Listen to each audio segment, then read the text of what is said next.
ઉઠી ગયા છીએ અને જો તે ખાવાનું તૈયાર ચા પીને નવરા થઈને પછી અમારે જવાનું છે અમારા ગામના સ્નેહ મિલનમાં. ચાલો હવે નાઈ ધોઈને તૈયાર થઈ જાય આપણે. ફાઇનલી તૈયાર થઈ ગયા છે નાઈ ધોઈને. હમણાં જોવો વરસાદ કેવો આવે છે પછી ખબર પડે. ધોધમાર વરસાદ આવ્યો તો હવે એ વયો ગયો છે અને હવે આપણે જાય હવે સ્નેહ મિલનમાં. ફાઇનલી તૈયાર થઈ ગઈ છે, નવા કપડાં પહેર્યા. ક્યાં જવાનું છે મમ્મી? સ્નેહ મિલનમાં. હું અને મારી મમ્મી બે સ્નેહ મિલન જાય. કા મમ્મી?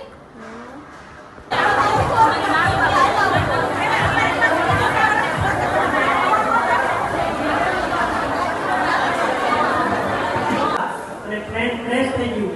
આપણો 300 પ્લસનો આવે છે તો આપણે કાંઈ ન કરી શકીએ તો કાંઈ નહીં, 2 મિનિટ આંખો બંધ કરી અને એમની શ્રદ્ધાંજલિ માટે મૌન પાડી અને એમને આપણે પુષ્પાંજલિ અર્પણ કરશું.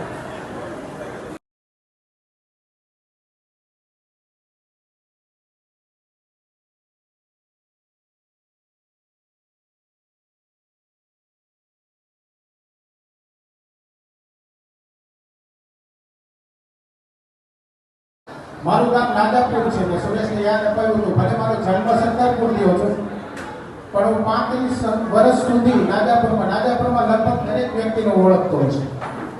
મારી પાસે જે ભણ્યા હોય ને એવા ઊંચો હાથ કરો. સરસ, ઘણા મિત્રો છે અને બહેનો બેઠા છે ને એના કે ભાઈ આ મારા વિદ્યાર્થી છે. હું આજે કન્સ્ટ્રક્શનનું કરતો હોય, બીજો કન્સ્ટ્રક્શનમાં એને પાણી દેવાની વૃત્તિ રાખતો હોય. મારે કિરાના સ્ટોર હોય તો સામેનો એનો હરીફ હોય.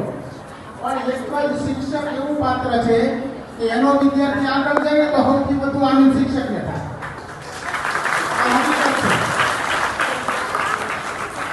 વચ્ચે મારે એક વાત કરવી છે કે આજે કયો દિવસ છે?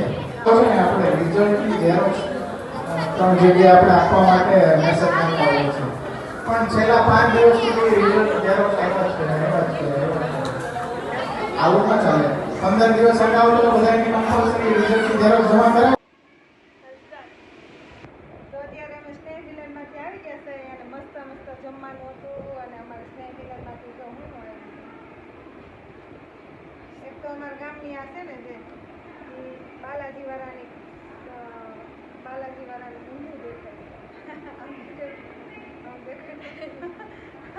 આ જ્વેલર્સની દુકાન છે બાલાજીવાળાની અને આ છે અમારા સ્નેહ મિલનમાંથી આપેલા ચોપડા. તો કેટલા ચોપડા આપ્યા? 1 2 3 4 5 ને 6. એક સ્ટુડન્ટને 6 ચોપડા આપેલા છે અને આ છે અમારા દીદીનું ઇનામ.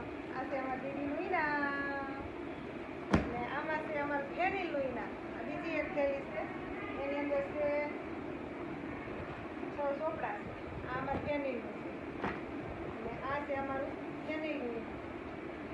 આની અંદર અમારું ફેરીનું ઇનામ છે અને આમાં છે અમારું દીદીનું ઇનામ. આ 2 ઇનામ છે અમારે અત્યારે અનબોક્સિંગ કરવાનું છે.